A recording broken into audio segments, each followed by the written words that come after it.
Boa noite para você que já está conosco aqui nas redes sociais da Paulinas YouTube Brasil, Facebook Brasil e também no YouTube da editora Paulus.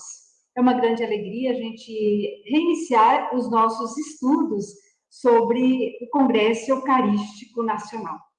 Nós tivemos uma primeira live que foi em novembro do ano passado, onde Dom Fernando e a equipe organizadora apresentou toda a programação.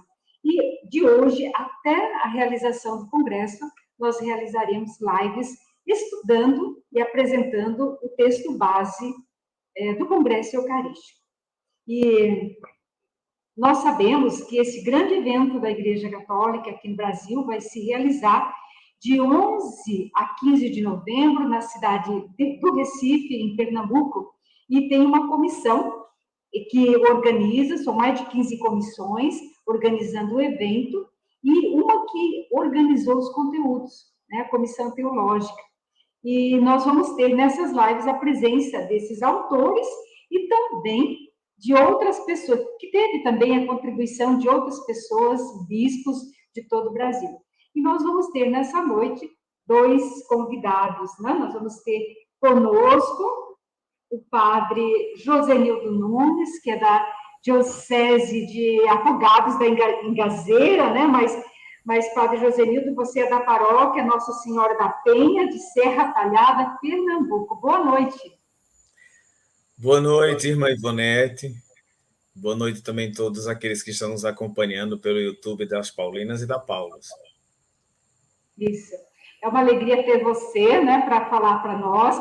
O padre Josenildo é autor, né, do hino do Congresso Eucarístico Nacional. Depois você pode falar um pouquinho sobre isso. E também nós vamos ter a presença de Dom Paulo Jackson. Boa noite, Dom Paulo.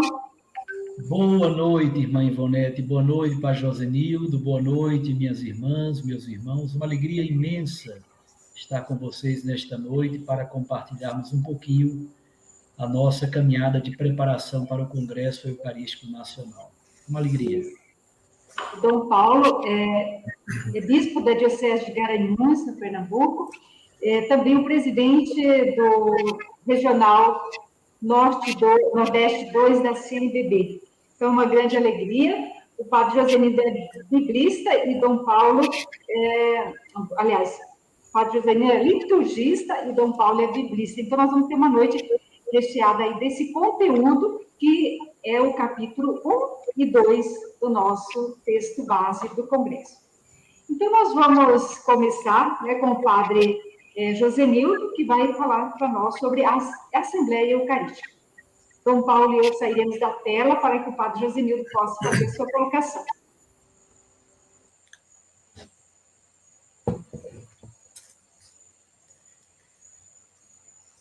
Primeiro, é uma alegria muito grande para nós sediarmos mais um Congresso Eucarístico Nacional. O Nordeste 2, não somente Recife e Olinda, mas todo o Nordeste 2, tem se preparado, tem se movimentado na intenção desse grande evento. E hoje nós iniciamos apresentando o nosso texto base, o primeiro tema, o primeiro capítulo, que trata da Assembleia Eucarística. Assembleia Eucarística, pão para todas as mesas. Esse é um tema muito pertinente, e eu gostaria de começar apresentando um pouco a realidade, o ver, um olhar sobre as nossas mesas. Uma realidade persistente e muito dura é a constatação de que milhares de pessoas, homens, mulheres, crianças, jovens e idosos, vivem em situação de subnutrição, porque não conseguem o suficiente para ter uma alimentação saudável e sustentável.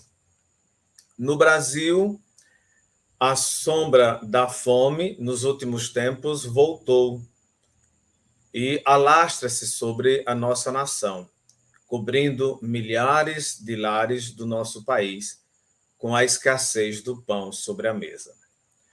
O nosso Regional Nordeste 2 encaminha-se para celebrar o 18º Congresso Eucarístico Nacional, segunda vez que Recife e Olinda sediam este congresso. No mês de novembro deste ano, depois de ser adiado por conta da Covid, nossa igreja então se prepara para receber representantes de todo o país. E oportunamente traz como tema pão em todas as mesas. E o lema repartia o pão com alegria e não havia necessitados entre eles. Dobrasse misericordiosamente para servir a quem tem fome, isso não é para a igreja um serviço a mais, e sim um serviço por excelência. No quarto domingo do tempo comum, aliás, no domingo comum do 18º domingo do ano A Assembleia Litúrgica escuta a proclamação de Mateus 14, 13, 21. Famoso texto da multiplicação dos pães, ou da partilha dos pães, onde Jesus, depois de falar para uma grande multidão, e aí pode-se dizer uma assembleia, percebe que todos estão famintos. Na busca de atender a necessidade existencial da fome, que não espera, e em busca de uma solução, ele mesmo, o Senhor, ordena aos seus discípulos: dai-lhes vós mesmo de comer. Jesus reconhece a fome como uma necessidade, saciar a fome como uma necessidade que não espera, não dar tempo. Numa leitura tipológica desse texto, o pão que saciou a fome de 5.000 homens, sem contar mulheres e crianças, é tipo de Jesus, o pão da vida, o qual quem come viverá eternamente. As assembleias litúrgicas que se reúnem a cada domingo, dia do Senhor, para celebrar a memória do ressuscitado, ao partirem o pão consagrado e o tomarem como alimento, bem como também tomado mesmo cálice, na verdade estão se comprometendo a praticar a solidariedade e não permitir que na comunidade alguém passe necessidade.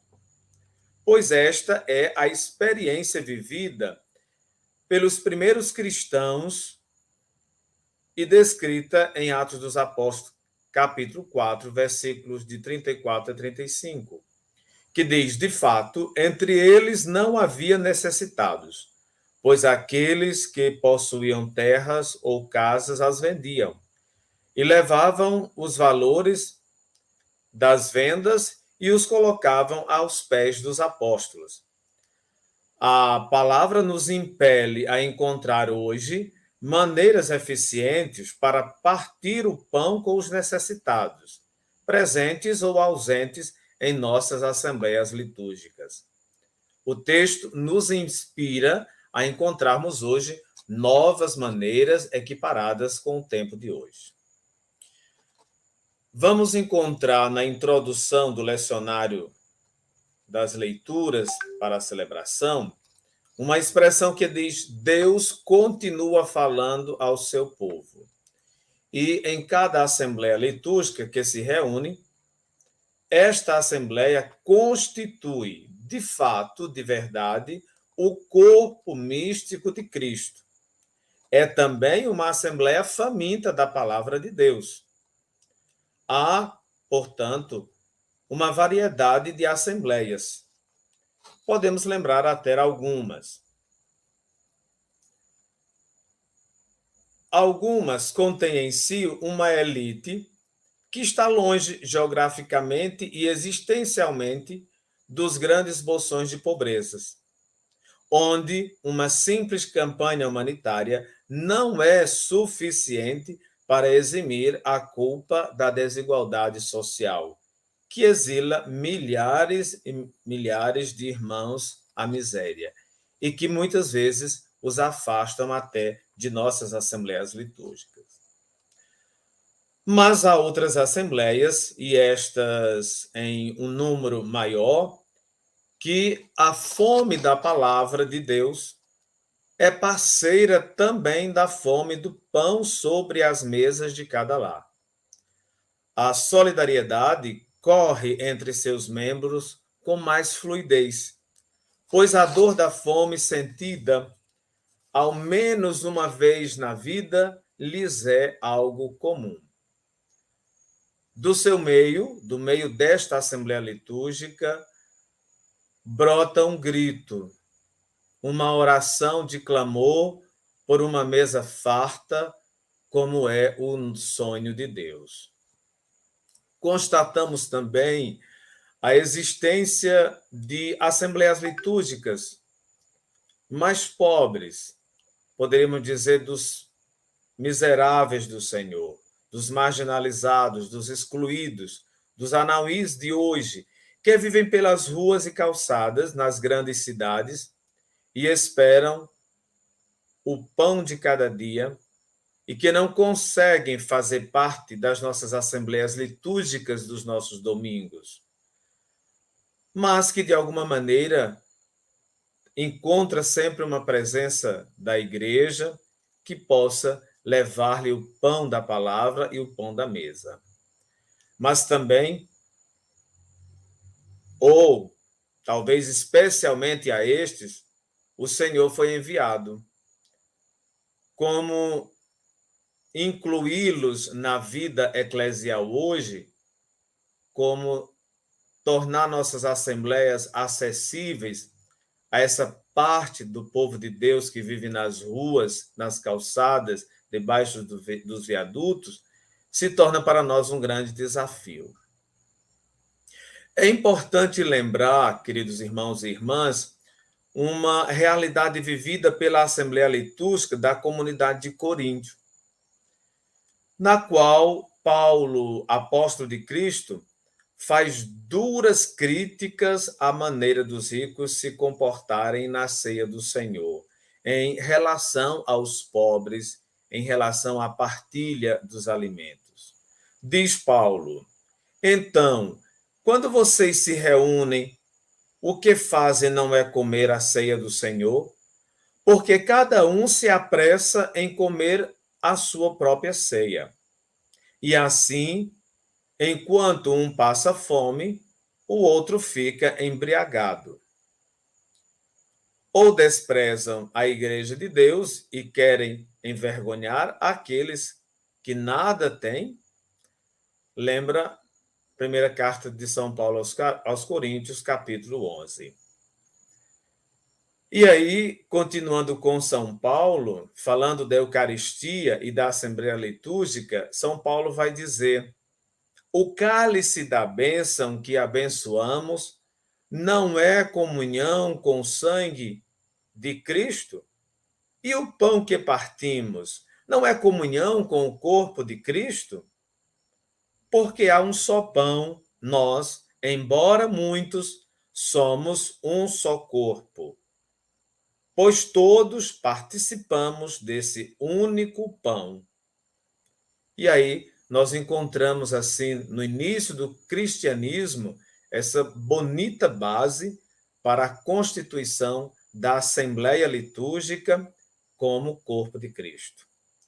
São com essas comunidades, com essas experiências, que somos chamados hoje a aprender a celebrar a Eucaristia, mistério da paixão, morte e ressurreição de Jesus Cristo. Recuperar em nossas assembleias litúrgicas a centralidade do mistério que é Cristo, morto e ressuscitado, e esta assembleia esperando sua vinda definitiva. É interessante lembrarmos o que diz o teólogo Francisco Taborda em seu livro Fazer Isto em Memória de Mim. Ele vai afirmar: a celebração da Eucaristia tem como finalidade transformar-nos no corpo eclesial de Cristo, através da comunhão do corpo sacramental. Por isso, a Eucaristia é sacramento da unidade. E essa é uma afirmação muito forte, muito segura. Devemos, portanto, evitar cair num reducionismo, de achar que quando se fala em Eucaristia, estamos falando unicamente do pão e do vinho. É preciso lembrar, e por tudo que já foi dito nesta noite, que a Assembleia Litúrgica, da qual São Paulo era tão zeloso, é sacramento do corpo de Cristo. E, repito, é sacramento do corpo de Cristo. A comunhão com o corpo de Cristo se dá pela comunhão com as pessoas reunidas em assembleia para a memória da Páscoa de Cristo nas realidades existenciais do mundo e as realidades existenciais do mundo na Páscoa de Cristo. É interessante olharmos a experiência da patrística, dos santos padres, eles que tanto nos inspiram nos nossos tempos.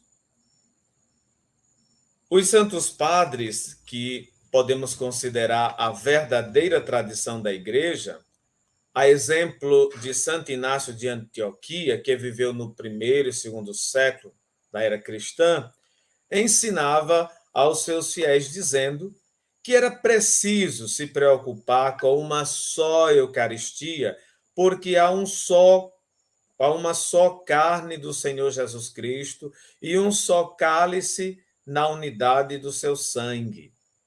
Naturalmente, referindo-se à unidade entre Assembleia, corpo, e Cristo, cabeça, que preside esta Assembleia e este corpo. É importante também a gente recordar o relato de São João Crisóstomo.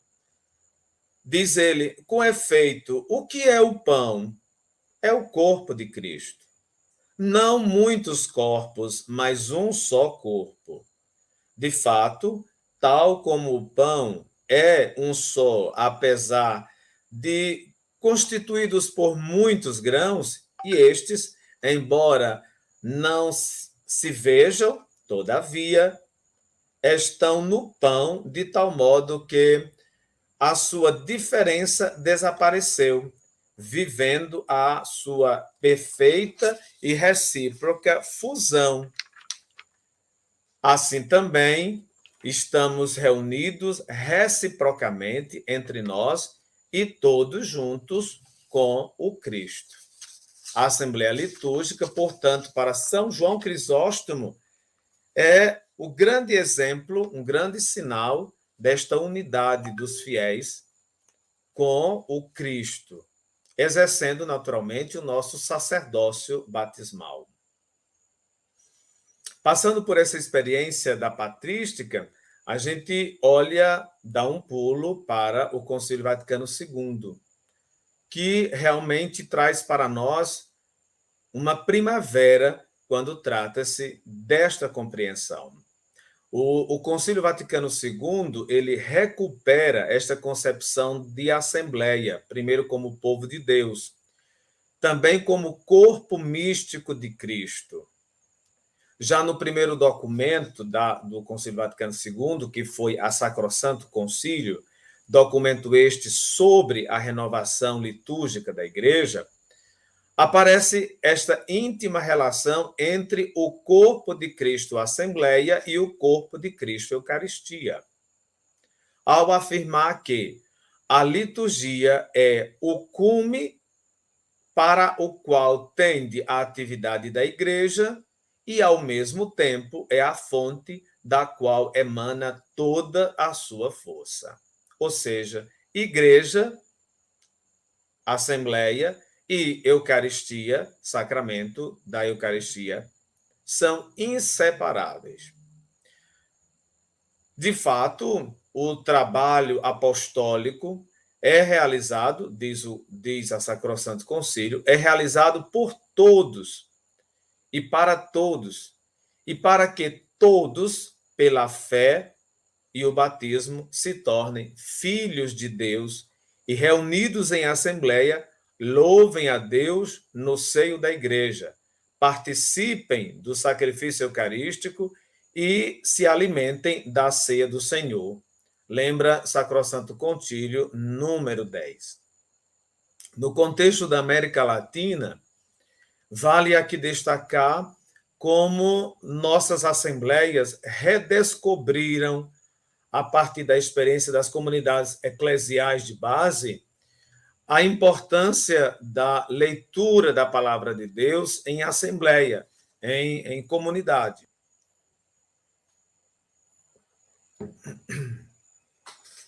E a gente lembra, por exemplo,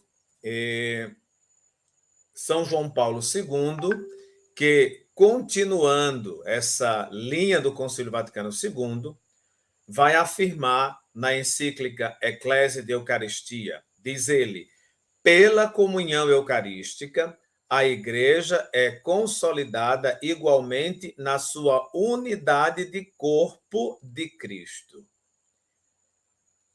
Essa comunhão eucarística, ela se dá exatamente pela consciência da Assembleia Litúrgica de ser cada um membro de um único só corpo, que é o corpo de Cristo.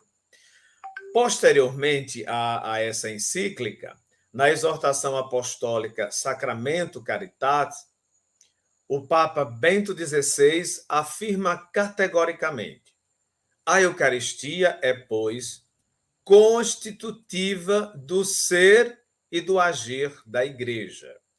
Evidentemente, não podemos tirar de vista da ideia o conceito de igreja, povo de Deus. Não é? Por isso ele afirma, a Eucaristia é, pois, constitutiva do ser e do agir da Igreja. Por isso que, na antiguidade cristã, designava-se com as mesmas palavras, Corpus Christi, três coisas, ou três dimensões. O corpo nascido da Virgem Maria, o corpo eucarístico e o corpo eclesial de Cristo. Ambas realidades eram designadas com uma única expressão, Corpus Christi. Bem atestado na tradição, este dado faz crescer em nós a consciência da indissolubilidade entre Cristo, Eucaristia, e Cristo, Igreja. Ou melhor dizendo, o corpo de Cristo é a Igreja, é a Assembleia Litúrgica.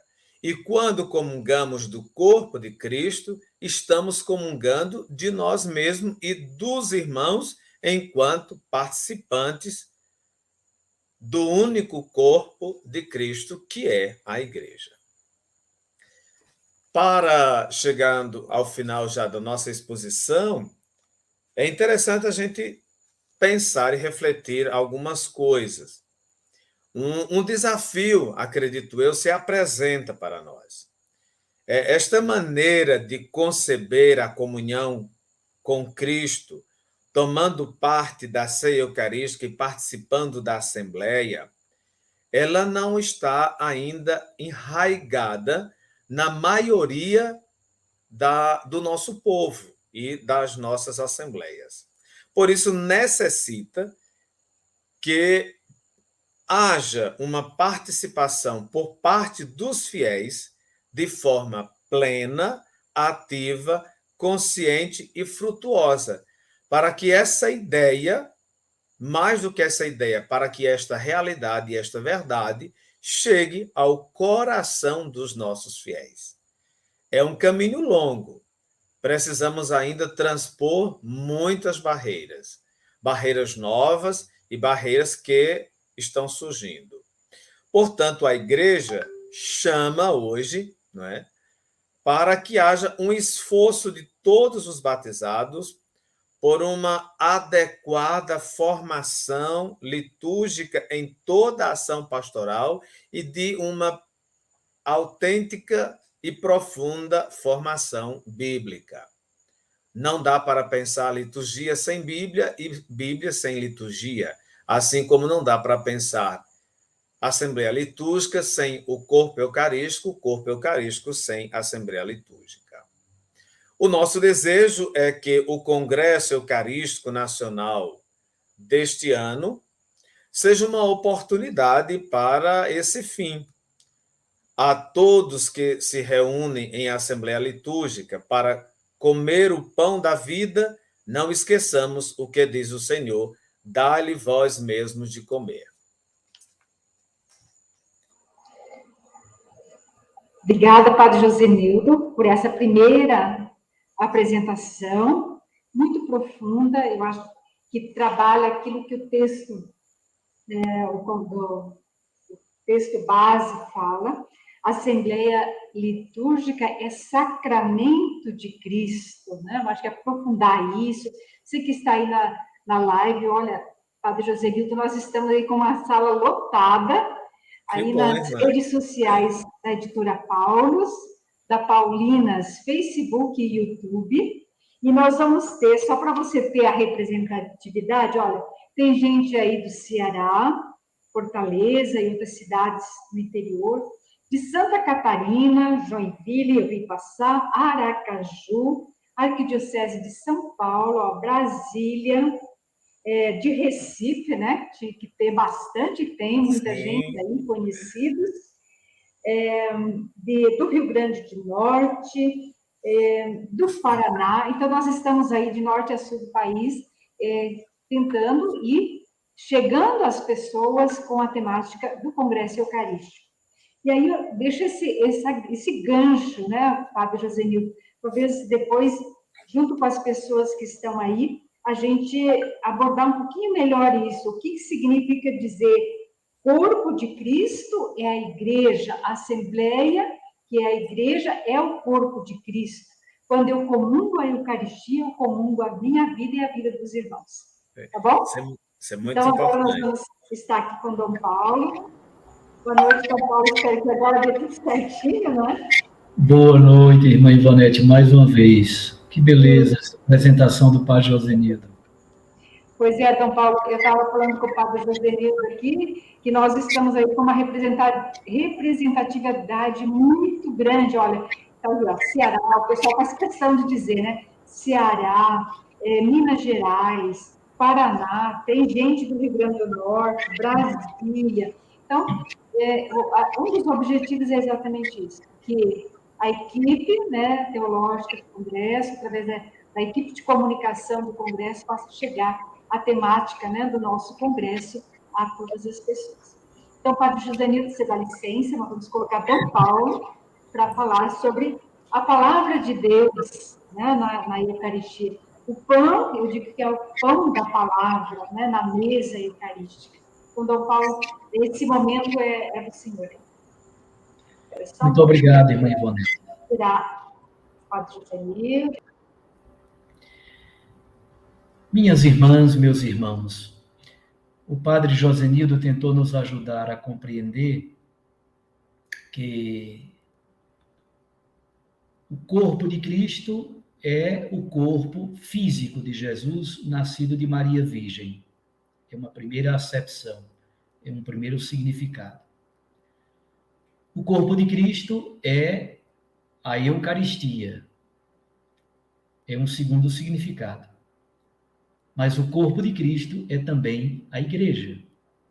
Então, não é possível comungar Cristo na Eucaristia e depois não ter comunhão na sua comunidade, falar mal dos bispos, falar mal da CNBB, falar mal do Papa. Isso absolutamente não é possível.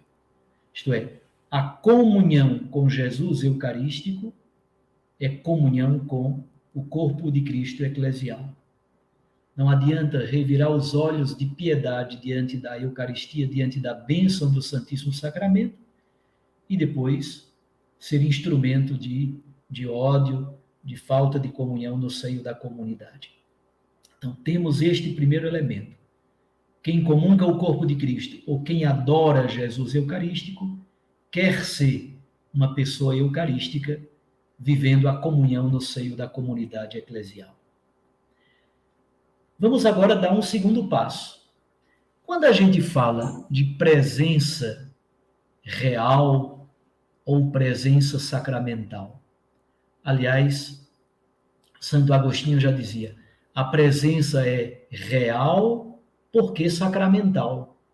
Ou poderíamos dizer o contrário, a presença é sacramental porque real. Ora, a presença de Cristo numa assembleia que está celebrando a Eucaristia, a presença não é absolutamente somente nas espécies consagradas do pão e do vinho.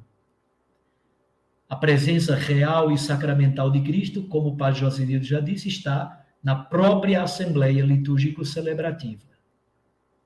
Esta presença real de Cristo está também na presidência, na pessoa do presidente.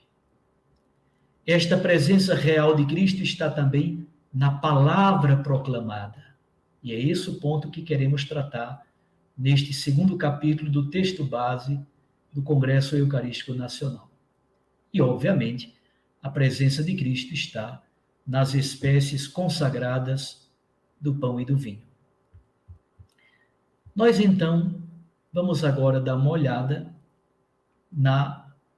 no roteiro que o texto base utiliza para o segundo capítulo. São 4 pontos. A preparação bíblica para o Congresso Eucarístico, a dimensão sacramental da palavra, a dimensão litúrgica da palavra e a palavra repartida para que seja acessível a todos.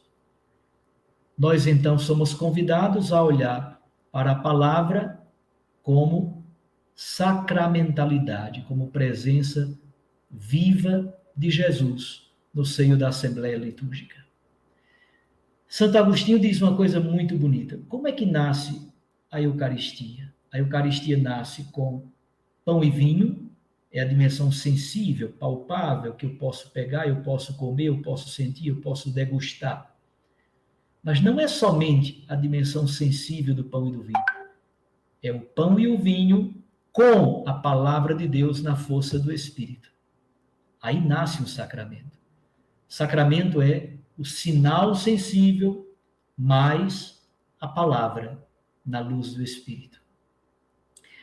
Eu fui ordenado padre em 93. Queria dar esse testemunho para vocês. Não sei como é ou como era na comunidade de vocês. Mas quando eu fui ordenado padre, muitas vezes nós chegávamos em comunidades menores, mais simples. A grande maioria não tinha ambão. E às vezes, quando tinha, era uma estantezinha mequetrefe, amarrada de arame e pregada de prego. Uma coisa horrorosa. E a gente percebia claramente que a mesa do pão eucarístico tinha toda a dignidade, todo o esplendor, toda a atenção era dada ao altar.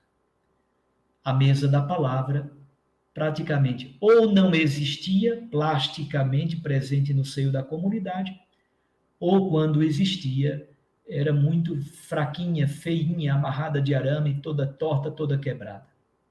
Até visivelmente a gente percebia que o altar tinha muito mais visibilidade do que o ambão.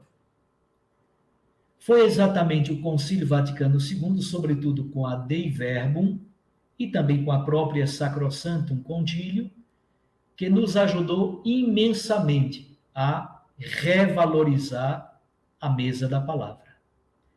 O Concílio Vaticano II trouxe um pouco mais de igualdade entre a mesa da palavra, o ambão, e a mesa eucarística, o altar. A Sacrosanctum Concilio, por exemplo, no número 56, fala exatamente dessa unidade fundamental entre a liturgia da palavra e a liturgia eucarística. Mas o texto base já começa apresentando alguns desafios. O Papa Francisco tem falado reiteradamente sobre as homilias, por exemplo. O texto base coloca o desafio das homilias. Às vezes são homilias longas, homilias que não são fundamentadas na palavra de Deus, homilias espetaculosas, centradas muito mais no pregador, homilias, na verdade, que são semelhantes a conferências, sem vinculação nenhuma com a vida, ou às vezes sem vinculação nenhuma com o mistério litúrgico que se está celebrando. É muito importante, então, enfrentarmos o desafio das homilias. Outro grande desafio, o Papa Francisco também tem falado muito sobre isso, e o texto base retoma os períodos de silêncio nas nossas celebrações. Raramente há momentos de silêncio. E às vezes, quando há momento de silêncio, é muito mais por falta de fazer alguma coisa. O que é preciso é compreendermos o silêncio como um momento de predisposição para escutar outras vozes. Escutar a voz do coração, escutar o pulsar da vida, escutar a voz do Espírito que vai falando às comunidades reunidas em torno da palavra, que faz o coração arder, e em torno do pão eucarístico, que abre os olhos e nos lança para a missão. É um desafio muito grande fazermos silêncio que não seja uma paz de cemitério, mas silêncios profundos e fecundos, silêncios que nos ajudam a unir palavra, imaginação, poesia, amor, contemplação e ação. É o desafio de reconhecer a presença do Espírito Santo na economia de palavras, poucas palavras, mais silêncio orante, sem nunca esquecer também da preocupação com a ética, com a justiça, essa preocupação profética com os pobres. Finalmente, o texto base também nos ajuda a compreender que o novo lecionário que foi preparado depois do Concílio Vaticano II, em língua vernácula, a palavra vernácula significa a língua própria de cada país. No Brasil, a língua vernácula é o português. Na Colômbia, a língua vernácula é o espanhol e assim por diante. Então, no final dos anos 60, foi aprovado um novo lecionário, que sempre está passando por alguma revisão, que nos traz exatamente uma experiência de novo Pentecostes, com a palavra de Deus proclamada na língua de cada povo, podendo haver muito mais proximidade com a palavra, por meio da proclamação das leituras, também por meio da homilia e dos silêncios orantes. Aqui chegamos, então, a um momento importante, que é a chamada preparação bíblica para o Congresso. Padre Josenildo já fez um aceno a isso. O Congresso Eucarístico Nacional, com o tema e o lema, nos aproximam de dois textos do livro dos Atos dos Apóstolos. Atos 2, de 42 a 47, e Atos 4, de 32 a 35. Aqui recordo aquilo que diz a Verbum Domini. O Papa Bento XVI, na Verbum Domini, inventou um esqueminha tão simples e tão belo, tão profundo. o Papa Bento diz: como é que nós devemos nos aproximar da palavra? Devemos nos aproximar da palavra a partir de 3 dimensões. Primeiro, a palavra é estudo, por isso devemos buscar a formação para compreender melhor a palavra. Mas a palavra de Deus é oração, é a comunhão com a palavra, a comunhão na palavra, na força do Espírito. Mas a palavra de Deus também é anúncio, é missão, anúncio querigmático e evangelização. Ora, a celebração nem é o momento do estudo, nem é o momento da missão. A celebração eucarística é o momento da oração, é o momento da comunhão com a palavra e com o pão eucarístico. O estudo da palavra deve anteceder e preparar a celebração eucarística. É por isso que as equipes de liturgia devem preparar as celebrações, estudar os textos, compreender o mistério litúrgico que se está celebrando, compreender quais são os grandes motivos daquela semana. Por exemplo, eu fico pensando, como é que as comunidades cristãs de Petrópolis estão celebrando a Eucaristia nestes momentos tão dolorosos que estão sendo vividos por lá? Obviamente que uma celebração eucarística minimamente enculturada parte do grito, da dor, do drama, do sofrimento, das lágrimas daquela gente sofrida lá naquelas comunidades de Petrópolis. Então, o estudo da palavra antecede e deve preparar a celebração eucarística. A missão evangelizadora, o anúncio querigmático, a pregação da palavra, nasce exatamente dos impulsos da palavra de Deus anunciado durante a celebração eucarística. A Eucaristia é missio. É por isso que no final da Santa Missa antigamente se dizia ite missa est. Terminada a missa, agora começa a missio. O Frei Carlos Mestre dizia sempre um pouquinho brincando, mas com muita verdade. O que é a missão? A missão é uma missa grande. A missão é uma missa que continua na vida.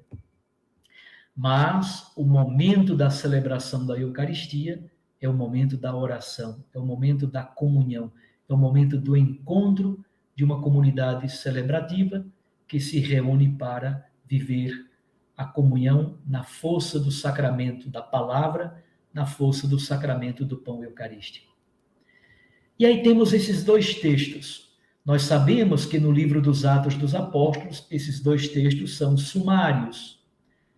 Mas o sumário não é simplesmente um resumo de algo que é uma utopia, um sonho completamente fora da realidade. Algumas pessoas dizem, o livro dos Atos dos Apóstolos, aí Lucas apresenta uma grande utopia, um grande sonho da comunidade eclesial, porque havia muitos conflitos no seio da comunidade. É verdade, havia conflitos, mas também é verdade que esses 2 textos expressam exatamente a força do Espírito Santo conduzindo a comunidade. A fé e o temor de Deus se expressam exatamente na partilha que a comunidade pretende viver.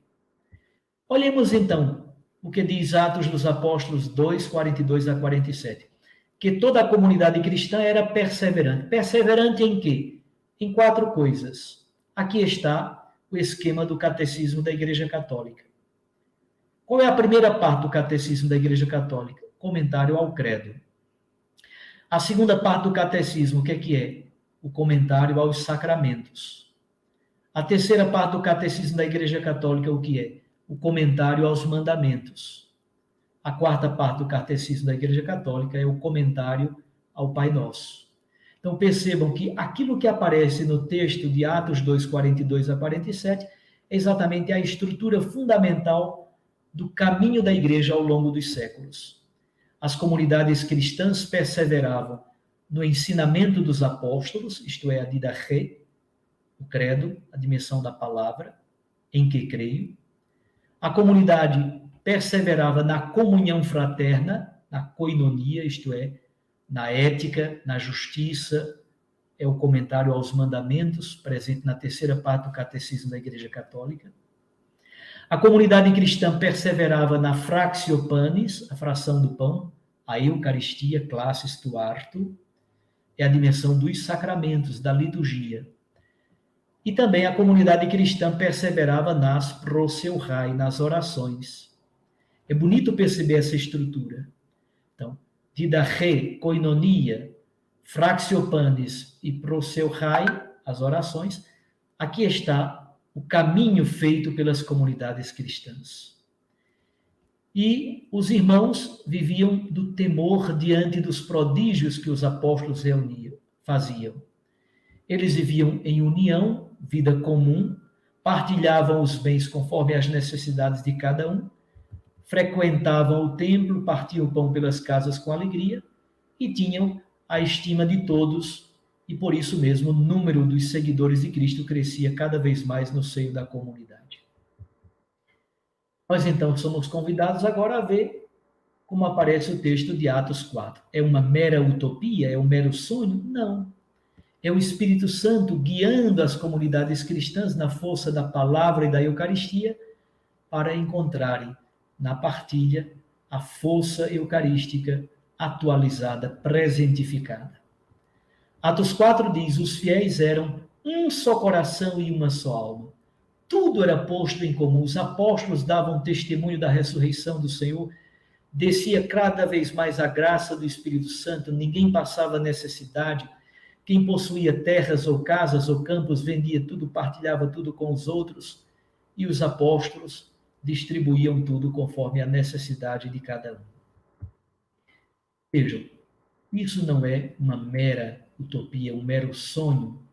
É a força do Espírito Santo que vai conduzindo as comunidades cristãs, iluminados pela palavra de Deus, alimentados pela Eucaristia.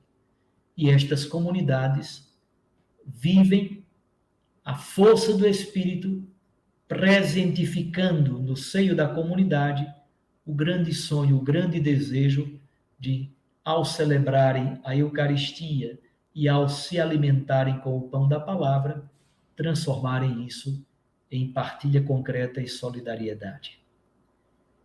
Chegamos, então, à dimensão litúrgica da palavra proclamada. Como disse, na celebração eucarística, a palavra de Deus não deve ser estudada. É bem verdade que numa homilia nós dizemos alguns elementos que possam contextualizar, mas não é o momento do estudo da palavra. O estudo da palavra se faz no ciclo bíblico, no grupo de leitura orante da palavra de Deus, na escola da fé e assim por diante.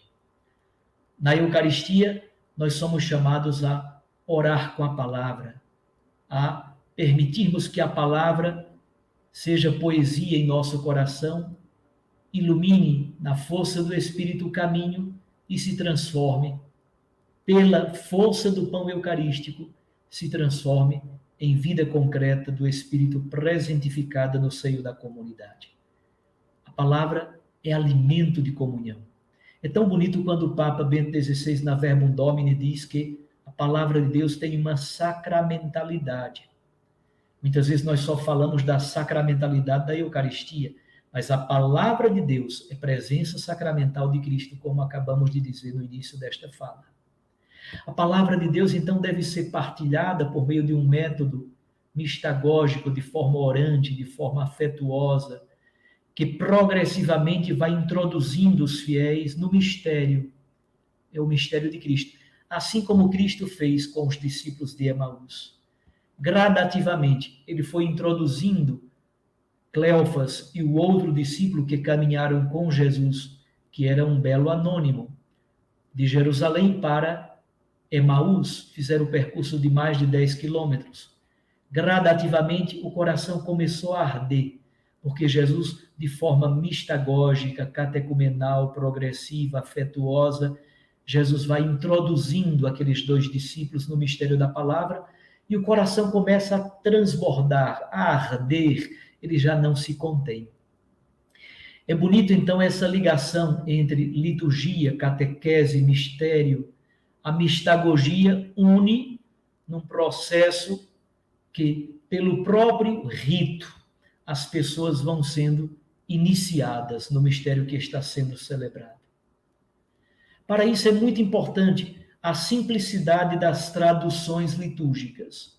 Os textos que nós usamos para se fazerem as leituras do lecionário, cada vez mais devem ser textos simples, fiéis ao original, mas ao mesmo tempo com uma tradução dinâmica, bela e simples, guardando exatamente essa dimensão poética, a dimensão do mistério, para que as pessoas se sintam atraídas e plenamente introduzidas no mistério da palavra, na simplicidade, da força do Espírito que a palavra vai transmitindo. A proclamação da palavra de Deus seja muito bem feita, não seja uma coisa artificial, porque houve um tempo também que estava inventando uma proclamação da palavra teatralizada, mas se tornou uma coisa tão mecânica, tão feia, tão teatralizada, tão dura, que perdia exatamente a simplicidade, a beleza e a poesia da proclamação. A proclamação deve ser bem feita. Alguém que vai ler deve treinar, deve rever em casa, preparar a leitura, mas fazê-la de modo quente, de modo belo, de modo a introduzir todos no mistério da palavra que está sendo proclamado. Assim devem ser as celebrações do Congresso Eucarístico Nacional, que a força da palavra tenha uma presença grandiosa, mas que as celebrações tenham um caráter verdadeiramente pascal, seja um testemunho pascal que o Congresso Eucarístico de Recife quer dar a todo mundo, especialmente ao Brasil. Finalmente, o texto base nos coloca uma coisa muito bonita, que essa palavra, cada vez mais, seja acessível a todos. O texto base faz uma proposta um pouco ousada, assim dizendo: seria tão interessante que no processo de preparação, nós estamos em fevereiro, então de fevereiro a novembro, como vamos fazer para preparar o Congresso Eucarístico Nacional em nossas comunidades? Obviamente, nós podemos aproveitar as festas de padroeiro. Daqui até novembro, toda festa de padroeiro. Nossa Senhora, mulher eucarística e sinodal. Deve ser esse o tema de todas as festas de padroeiro até novembro, que tem Nossa Senhora como padroeira. Maria Santíssima, mulher sinodal e eucarística. Pronto. É o caminho sinodal, as escutas sinodais propostas pelo Papa Francisco e, ao mesmo tempo, perceber como Maria é pessoa eucarística. O padroeiro é São José. José, homem eucarístico e sinodal. Na história e na vida de todo santo, você vai encontrar essas duas características. São sempre homens e mulheres de comunhão, de sinodalidade, são sempre homens e mulheres profundamente eucarísticos.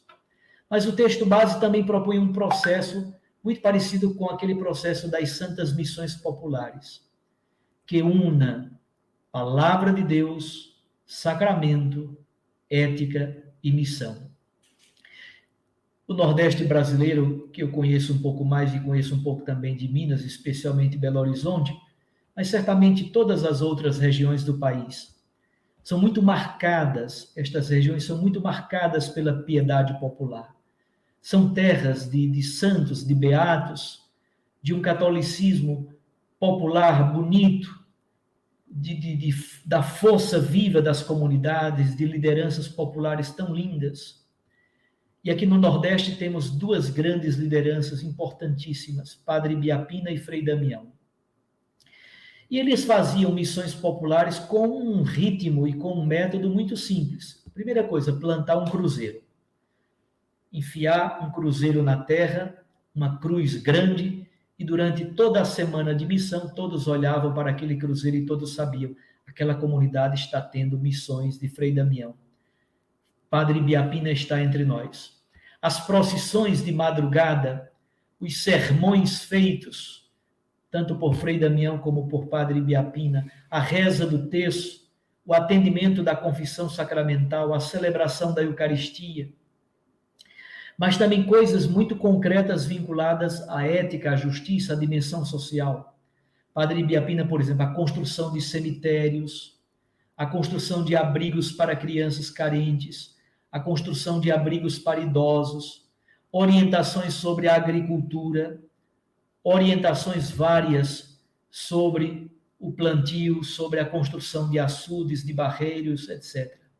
Então, percebam, vai se unindo palavra de Deus, Eucaristia, ética. Assim deve ser o grande processo de preparação para o Congresso Eucarístico Nacional. E nessa preparação, se use uma linguagem acessível ao povo mais simples e haja, na verdade, um grande processo de mobilização das comunidades, todas as comunidades eclesiais pelo Brasil afora, nós todos nos preparemos para o Congresso Eucarístico Nacional de Olinda e Recife, lendo, amando, nos alimentando da força da palavra que faz o coração arder e verdadeiramente querendo ser homens e mulheres sinodais, homens e mulheres eucarísticos. Assim nós descobrimos a sacramentalidade e a força da palavra, e aí a mesa da palavra e a mesa do pão têm a mesma dignidade e a mesma sacramentalidade, juntamente com a Assembleia Litúrgico-Sacramental, da qual o padre Josenildo nos falou. Quem come o pão eucarístico, ou quem adora Jesus Eucarístico fora da celebração da Santa Missa, revirando os olhos de piedade, ótimo, mas deve exatamente descobrir que o corpo de Cristo Eucarístico é o corpo de Cristo eclesial.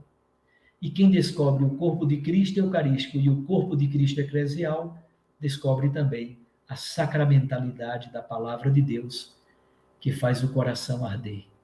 E a Eucaristia fracionada nos joga direto para a missão e a gente volta correndo a Jerusalém para anunciar que Jesus está vivo e ressuscitado.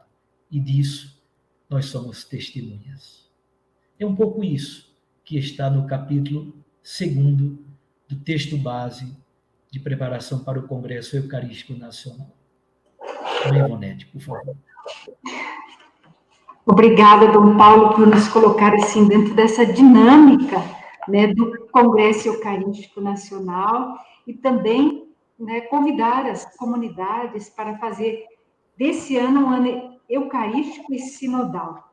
E algumas questões foram se apresentando no nosso chat aqui, no bate-papo ao lado, e entre elas tem uma, Dom Paulo, que eu gostaria de colocar aqui para o senhor dar o senhor falou, uma retomada, e eu acho que o Congresso Eucarístico é o momento também da gente refletir a nossa prática naquilo que são as nossas celebrações, a nossa vivência da Eucaristia.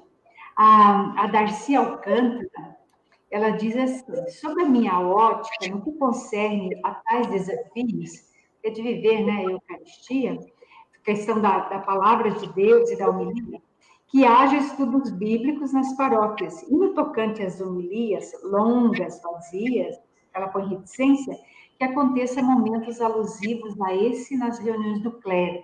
Como o senhor sente isso diante daquilo que é o conteúdo e a proposta do Congresso Eucarístico Nacional? Eu vou dar um primeiro toque, depois o Padre Josenildo também pode entrar.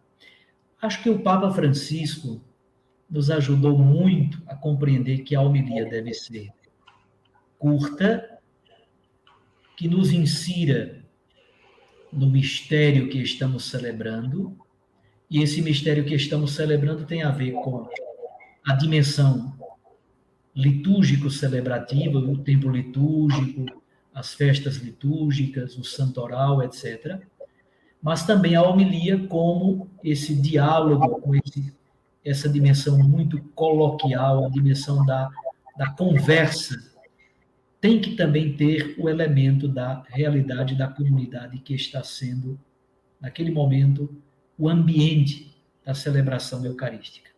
Então, o Papa Francisco nos ajuda muito. Homilias curtas, vinculadas ao mistério litúrgico celebrativo e que sejam performativas, isto é, a liturgia, a homilia deve também conduzir a uma contemplação do novo e a uma nova praxis, a um novo jeito de ser e de agir. Eu creio que nas nossas reuniões do clero, cada vez mais temos tido preocupação com estes elementos. E tem havido muita formação pelo Brasil afora. Talvez seja difícil porque nós, sacerdotes, estamos demasiadamente habituados a fazer homilias de um determinado jeito. E aí, quando somos convidados a uma pastoral de não conservação daquilo que sempre foi, não é nada, sempre foi assim, vai ser sempre assim. Difícil é a gente sair desse esquema do que sempre foi e ousar fazer de modo diferente. Mas eu creio, Darcy, que está havendo melhorias significativas nestes últimos anos. O padre Josenildo tem muita experiência com práticas, talvez possa também nos ajudar um pouco.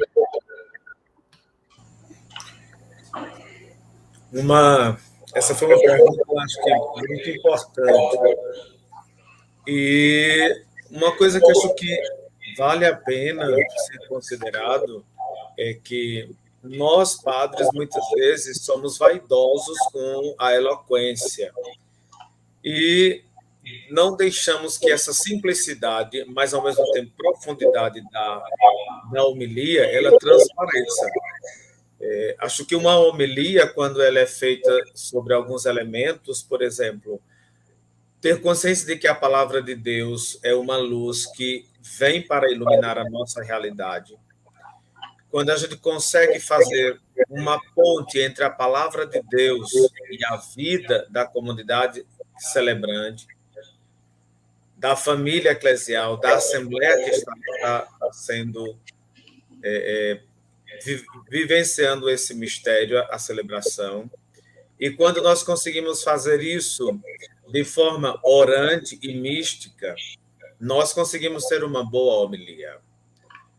Nós precisamos fugir dos temas, olhar para a palavra, olhar para a realidade e olhar para cada pessoa. Isso é importante, mas fugir dos grandes temas que transformam a homilia em verdadeiros sermões. Então, se desfazer dessa vaidade eloquente, mas falar com simplicidade, com clareza e com objetividade. Para ajudar nisso, uma coisa muito importante é o antes. Dom Paulo falava bem disso na sua palavra, quando lembrava que nós vamos à missa, à Eucaristia, para celebrar um culto à palavra e à Eucaristia. Nós não vamos para criar uma escola bíblica.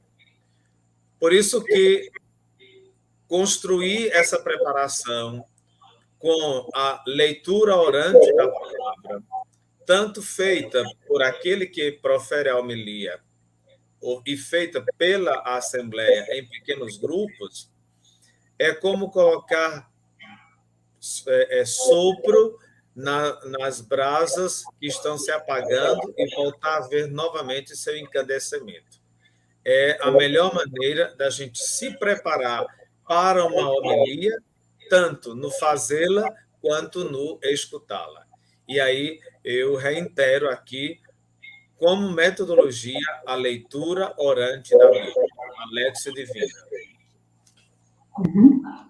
Aqui o Luciano Cavalcante, ele pergunta quais relações podemos fazer ou podem ser estabelecidas entre o Congresso Eucarístico Nacional e a campanha da fraternidade deste ano, que é Fraternidade e Educação. E não sei se Dom Paulo ou o Padre Josenildo respondem. Eu posso começar. Veja bem, o tema da campanha da fraternidade e educação,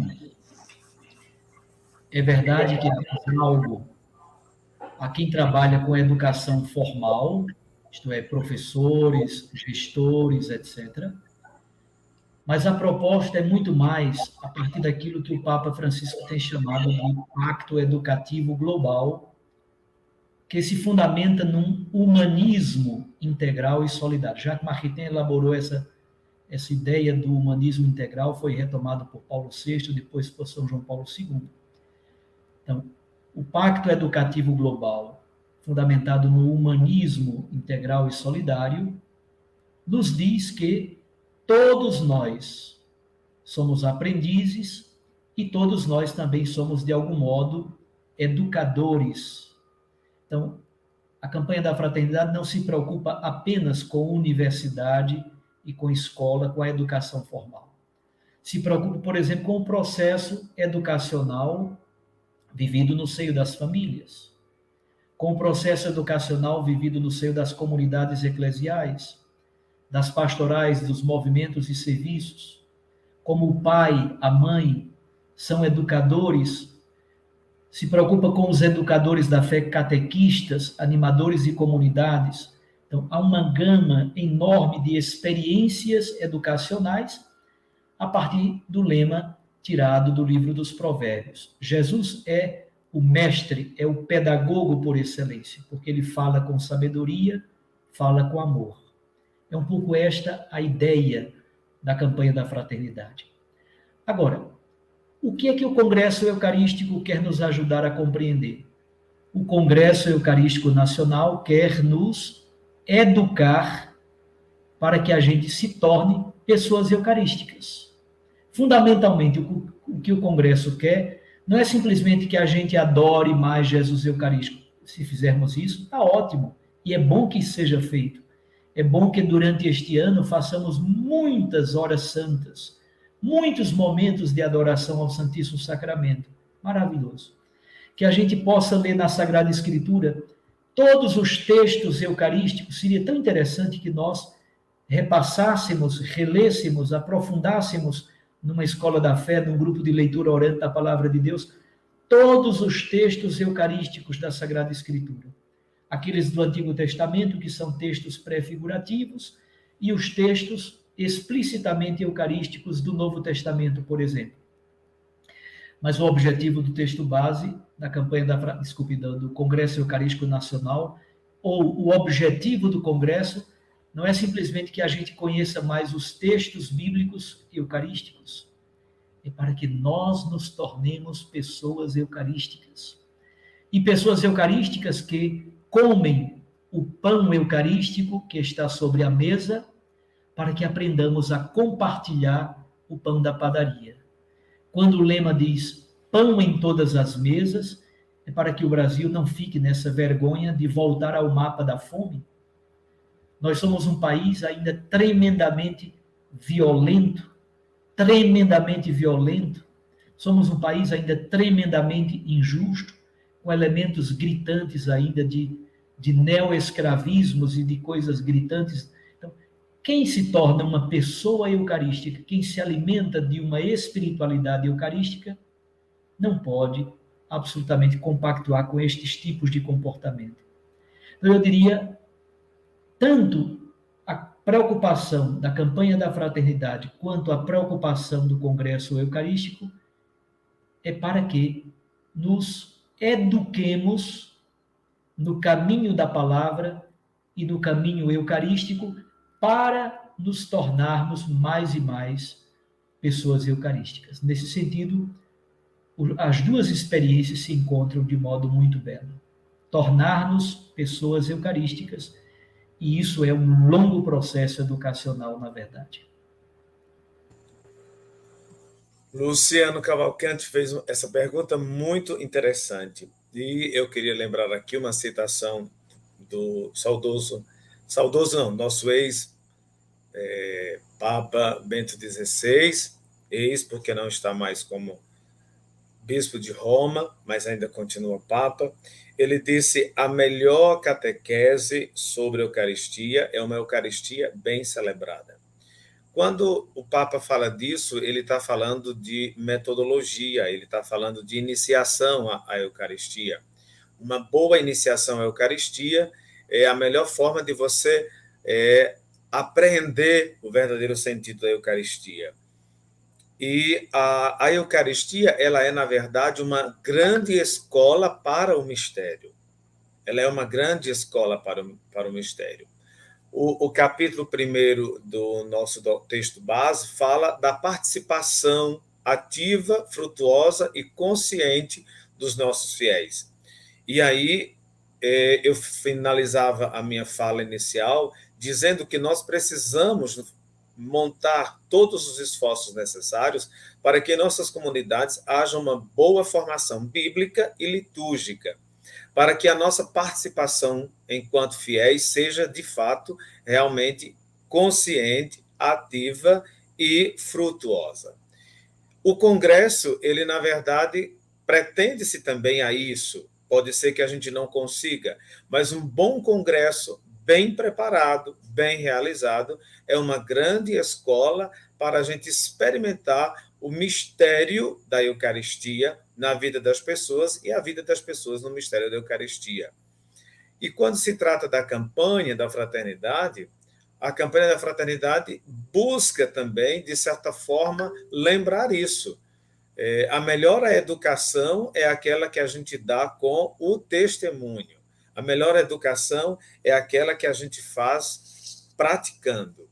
E aí, o Congresso Eucarístico, né, nos chama a essa participação plena e frutuosa no mistério da Eucaristia como um instrumento pedagógico de iniciação à vida eclesial, à vida de Assembleia Litúrgica e à vida eucarística. Nós estamos aí com 1h e 11 minutos. Gostaria, sim, para a gente finalizar, que vocês dessem um fecho naquilo que acreditam ser o Congresso Eucarístico para a Igreja do Brasil, no Brasil. Porque a gente pode correr o risco, Dom Paulo e José Nildo, de pensar que esse congresso ele está sendo preparado pela Arquidiocese de Olinda e Recife, pelo Regional Nordeste 2, né, da CNBB, e aí a gente fica lá no Nordeste.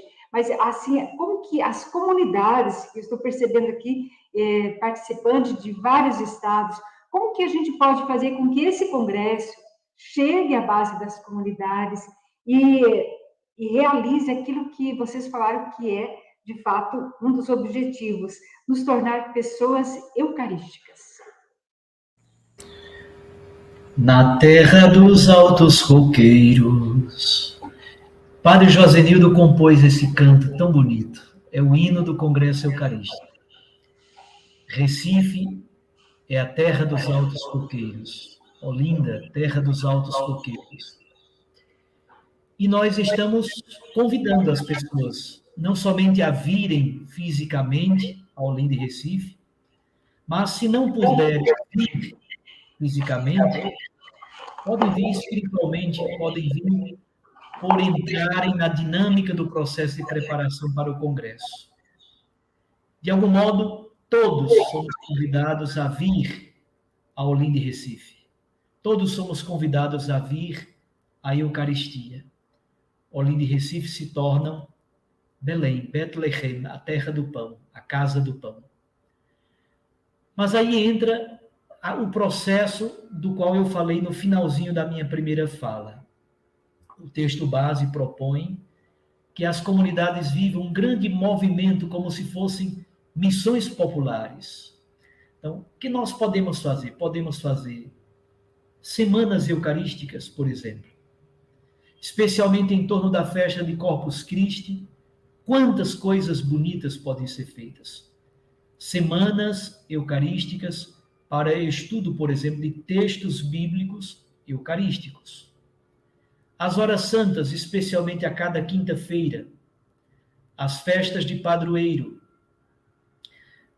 Não sei como será lançado nesses próximos dias, se será pela Paulino ou por alguma outra editora, se será em formato de livrinho, se será em formato de folhetos, mas nós estamos preparando 7 encontros populares, chamemos assim de encontros de irmãos, na linha de círculo bíblico, na linha de um encontro popular de leitura orante da Palavra de Deus. São 7 encontros, cada encontro sobre um capítulo do texto base do Congresso Eucarístico Nacional. A preparação espiritual também é um convite para cada pessoa começar a orar pelo bom êxito, pelo sucesso no nível da fé do Congresso Eucarístico. Certamente você já começou a orar pelo bom êxito desse congresso. com tantos dramas, com tantos sofrimentos, era para ter sido feito em 2020, por causa da pandemia, estamos agora em 2022, mas vai ser realizado. E pelo Brasil afora, a primeira coisa que Dom Fernando Saburido, o arcebispo de Olinda e Recife, que ele pediu para nós, bispos regional Nordeste 2. Eu aceito fazer o Congresso Eucarístico em Recife, desde que seja também assumido por todos os bispos e por todas as 21 dioceses do regional Nordeste 2. É uma coisa muito bonita esse gesto. Eu diria mais, nós aceitamos como regional fazer o Congresso Eucarístico, desde que de fato seja assumido por todas as dioceses do Brasil, lá do Roraima até o Rio Grande do Sul, do Acre à Paraíba, de norte a sul, de leste a oeste. Todas as dioceses, todas as comunidades são convidadas a entrarem nessa dinâmica de preparação para o Congresso Eucarístico Nacional. Isso se faz com estudo, se faz com oração, mas se faz também com mudanças de estrutura. E aqui, na Assembleia do Regional Nordeste 2, da CMBB, composto pelos estados de Rio Grande do Norte, Paraíba, Pernambuco e Alagoas, nós tiramos uma belíssima intuição. Qual foi a grande intuição nossa?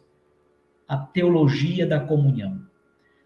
Como é que essa teologia da comunhão se revela? Por meio de 2 trilhos.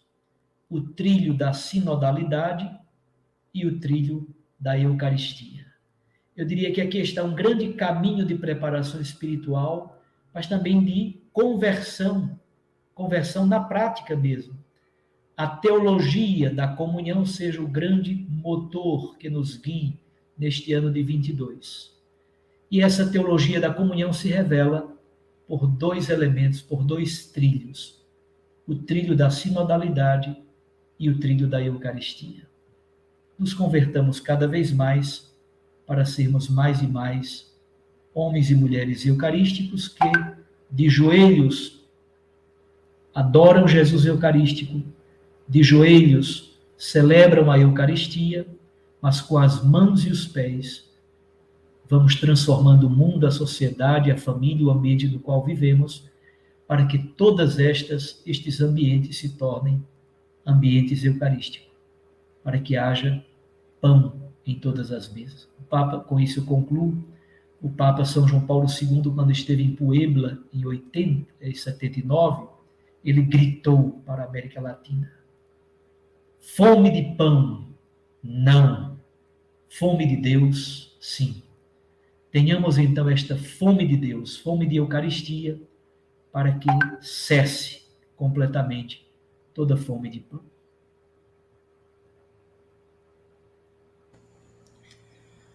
E a Terra dos Altos Coqueiros abre suas portas para acolher todos os fiéis que em novembro virão para se tornarem uma grande assembleia. Mas antes dessa grande assembleia, como lembrávamos Dom Paulo, precisamos ser pequenas assembleias onde nós estamos, nos bairros, nas vilas, na zona rural, nas grandes cidades, nos grandes centros, debaixo das pontes, na rua.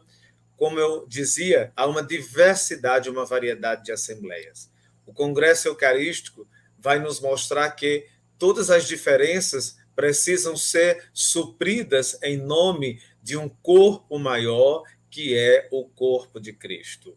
Aproveitemos, portanto, desse tempo de preparação e tornemos vivas as assembleias de nossas comunidades, né? Iniciemos com assembleias de círculos bíblicos, de meditação, de reflexão, para chegarmos nas nossas assembleias litúrgicas, para o louvor e a salvação do homem. E aí, sem dúvida nenhuma, mesmo que todos não consigam participar presencialmente da grande assembleia que será o Congresso Eucarístico Nacional, mas estaremos participando, porque como o corpo de Cristo é formado de muitos grãos, e embora esses grãos não se vejam, mas fazem parte do mesmo pão, também a nossa igreja é formada de muitas e pequenas assembleias, diversas, variadas, que mesmo não se vendo muitas vezes, não se conhecendo, fazem parte da mesma igreja, que é corpo místico de Cristo. E aí esse tempo de preparação, sem dúvida nenhuma, é tempo para a gente degustar, fazer a mistagogia da nossa comunhão com Cristo e da comunhão com os irmãos. Que o Congresso Eucarístico nos ajude a lembrar que o Senhor nos oferece o pão do altar e nós precisamos oferecer aos irmãos o pão da mesa. Um grande abraço para todos, a bênção de Deus, e peço aos que nos acompanharam hoje que nos acompanhem nas próximas lives, evidentemente com outros assessores, outros participantes, mas que não deixem de participar e divulguem para que também pelas redes sociais aconteça o Congresso Eucarístico Nacional. Não deixem de adquirir o texto base, que já está disponível nas lojas católicas, e também do CD, que contém o hino, né, que a gente teve a felicidade de compor, a letra e a música, e dos materiais outros que virão para ajudar nesse processo e nesse congresso tão sofrido por conta da pandemia, mas eu acho que por este fato vai ser também muito bonito, muito centrado e muito voltado para o essencial, que é o corpo místico de Cristo.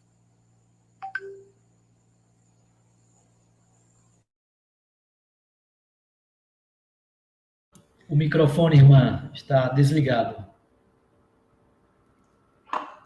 Então, eu quero agradecer a Dom Paulo e ao Padre Josenildo por disponibilizar esse tempo para falar para a gente sobre o primeiro e o segundo capítulo, né, do texto base.